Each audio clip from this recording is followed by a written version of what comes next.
Welcome back दोस्तों। विशिष्ट शिक्षक सक्षमता परीक्षा की कंप्लीट तैयारी के लिए आप हमसे जरूर संपर्क करें। चाहे आप प्राथमिक विद्यालय के सामान्य शिक्षक हो, चाहे उर्दू शिक्षक या माध्यमिक उच्च माध्यमिक विद्यालय के किसी भी विषय के शिक्षक हो, हम सक्षमता परीक्षा का कंप्लीट नोट्स प्रोवाइड करते हैं।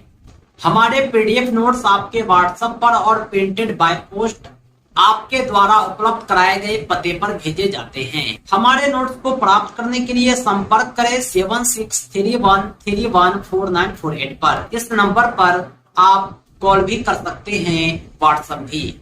हम इस सक्षमता परीक्षा की कंप्लीट तैयारी कराते हैं और हमारे नोट्स आपकी सफलता के लिए पर्याप्त हैं। दोस्तों, आज की इस वीडियो में हम मैथमेटिक्स के कुछ इंपॉर्टेंट प्रश्न को देखेंगे। ये सभी प्रश्न संख्या पद्धति से लिए गए हैं।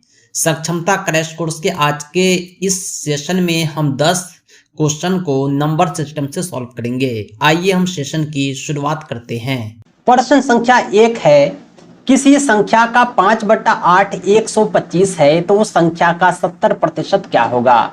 सबसे पहले आपको संख्या प्राप्त करना है, उसके बाद उसका 70% प्राप्त करना है, जो आपका सही उत्तर होगा।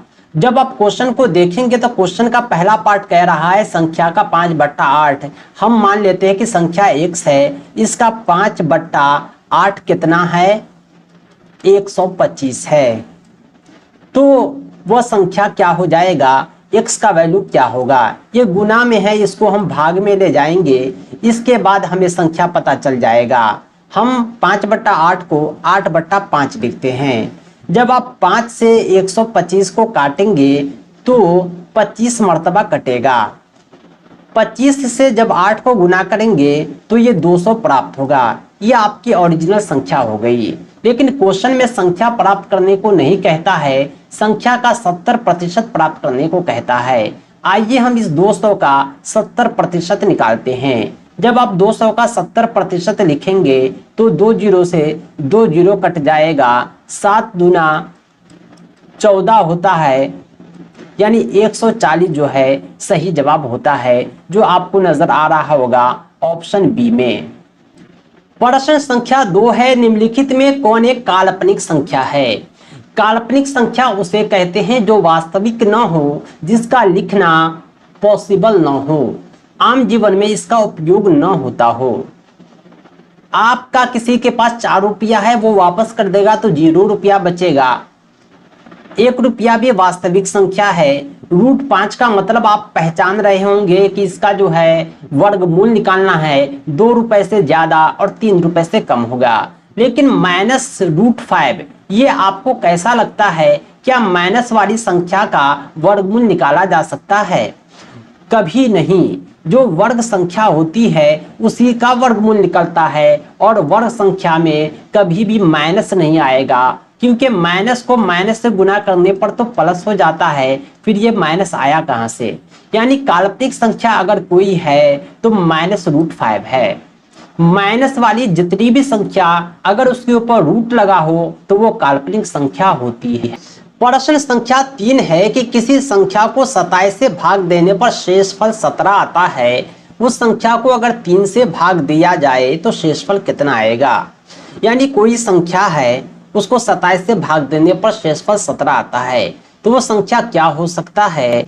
वह संख्या जो होगा 27x + 17 होगा। हम मान लेते हैं कि x जो है ना भागफल है। फॉर्मूला होता है भाजक गुने भागफल प्लस शेषफल। किसी भी संख्या को आप निकाल सकते हैं इस फॉर्मूले से। यानी ये जो संख्या है 27x + 17, इसको आपको जो है 3 से भाग देना है तो कितना शेष आएगा। आइए हम इसको 3 से भाग दे करके देख लेते हैं। 27x को 3 से भाग दीजिए प्लस 17 को 3 से भाग दीजिए। 27x को जब 3 से भाग देंगे तो 9x होगा। जब आप 17 को 3 से भाग देंगे तो 5 प्राप्त होगा, और जो है 2 शेष बच जाएगा। ये जो 2 है यही शेषफल प्राप्त होता है 27x + 17 को 3 से भाग देने पर। सही जवाब हो जाएगा ऑप्शन ए। क्वेश्चन नंबर 4 है कि यदि a और b दो धन पूर्णांक है और ए स्क्वायर माइनस बी स्क्वायर बराबर 15 है तो ए का मान बताएं। धन पूर्णांक का मतलब होता है कि संख्या जो है धनात्मक है, ऋणात्मक नहीं है। 1 है, 2 है, 3 है, कुछ भी है, लेकिन -1 -2 नहीं है। अब संख्या को देखिए, ए स्क्वायर माइनस बी स्क्वायर बराबर 15 जो है दे दिया गया है, 15 दे दिया गया है। तो ए का वैल्यू क्या होगा? A square minus b square एक फॉर्मूला होता है, इसको आप a plus b into a minus b लिख सकते हैं। हम 15 को भी लिख दिए, 15 गुने 1 से गुना करने पर कोई खास फर्क नहीं पड़ता है, कुछ भी फर्क नहीं पड़ता है, लेकिन हमारा काम बन जाएगा। ये देख लीजिए, ये दो संख्या गुना में है, यहाँ भी दो संख्या गुना में है। a प्लस बी को हमने मान लिया 15, a माइनस बी को मान लिया 1। अब देख लीजिए, a प्लस बी बराबर है 15, a माइनस बी बराबर है 1। इसे जब हम सॉल्व करेंगे तो plus b minus b cut जाएगा, 2a बराबर प्राप्त होता है 16, a बराबर प्राप्त होता है 8। हमें a का मान निकालना था, a का मान जो है 8 आ गया। अब b का मान भी निकाल सकते हैं अगर आवश्यकता हो तो।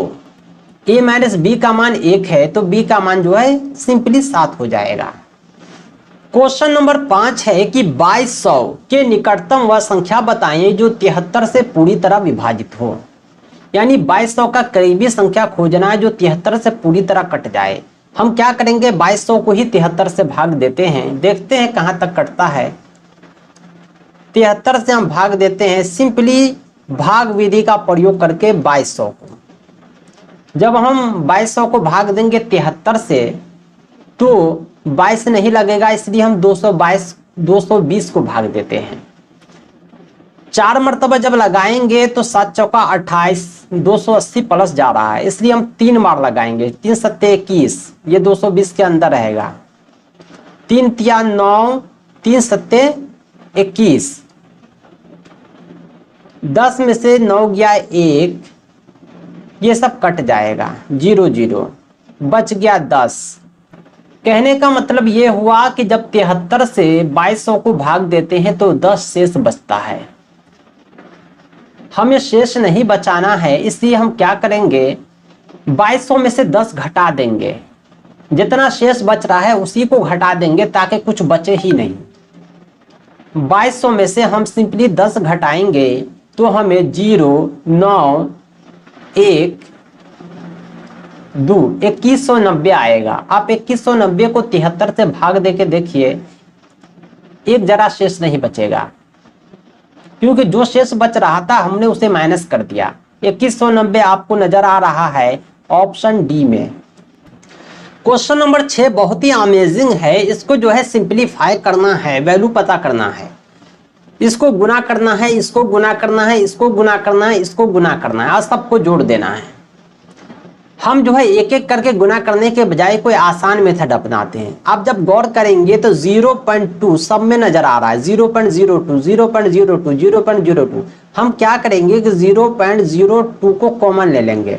अब बचा क्या, 0.5 0.8 0.6 0.1। अब क्या करना है कि 0.02 इसको जो है हम क्या करेंगे कि सभी को जोड़ लेते हैं। जब आप सभी को जोड़ेंगे तो 8 5 13 6 19 1 20, यानी आपको 2 प्राप्त होगा। यहाँ पर 0.02 को 2 से जब आप गुना करेंगे तो 2 दूनी 4, 2 0 0 0.04 प्राप्त होगा। सही जवाब आपको नजर आ रहा होगा ऑप्शन सी में। अब बढ़ते हैं नेक्स्ट क्वेश्चन की तरफ। क्वेश्चन नंबर 7 है, यहां पर 53 का पावर 25 माइनस 1 का अंतिम अंक अर्थात इकाई का अंक बताएं। यानी ये जो संख्या है 53 पर पावर 25, उसमें से एक कम का इकाई अंक बतलाना है। इकाई अंक निकालने का तरीका ये है कि हम जो है 53 का पावर 24 लिखेंगे गुने 53 का पावर 1 लिखेंगे। 24 1 25 हो गया, -1 अपनी जगह है। हमने 24 इसलिए लिखा क्योंकि ये सम संख्या में होना चाहिए। 24 एक सम संख्या है। नियम के अनुसार 53 पर पावर 24 का इकाई अंक हो जाएगा 3 पे पावर 4। ये 53 पर पावर 1 का वैल्यू 53 हो जाएगा, -1 अपनी जगह है।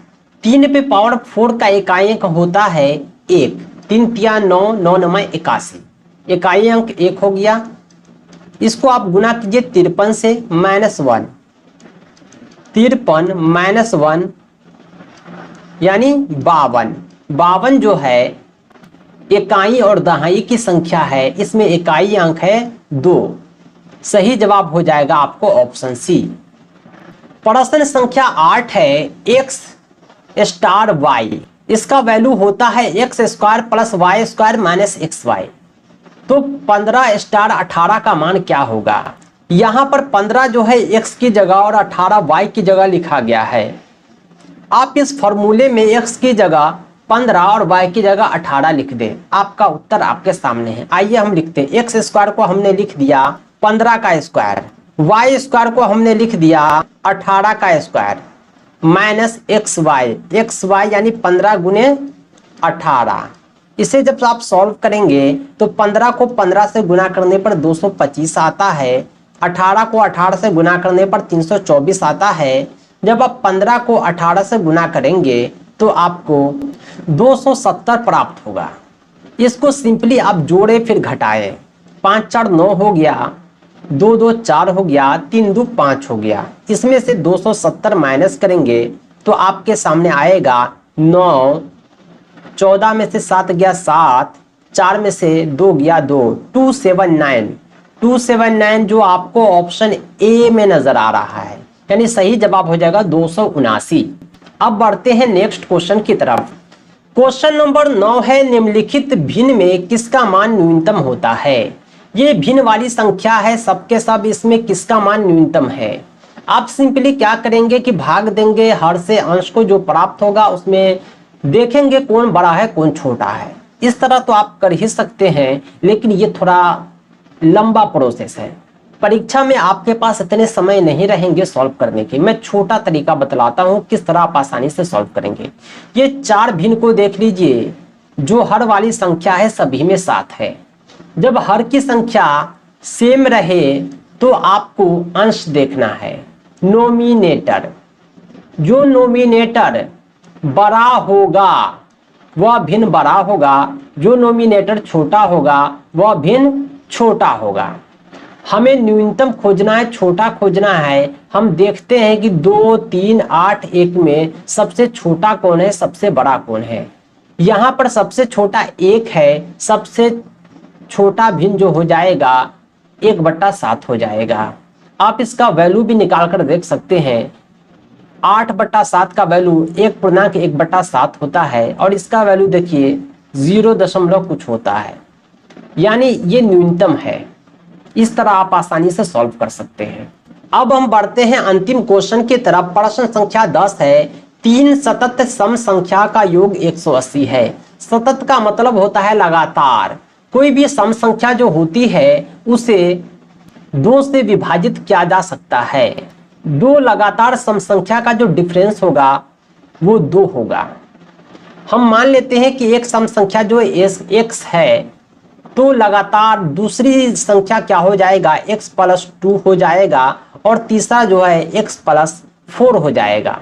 ये जो तीनों है इसका योग क्या है, 180 है, यानी 3x + 4 2 6 ये कितने के बराबर है, 180 के। हमें बीच की संख्या निकालनी है। बीच की संख्या हम निकालेंगे, पहले हम संख्या निकालते हैं। 3x का वैल्यू हो जाएगा 180 - 6। आंसर आता है इसका 180 - 6 174।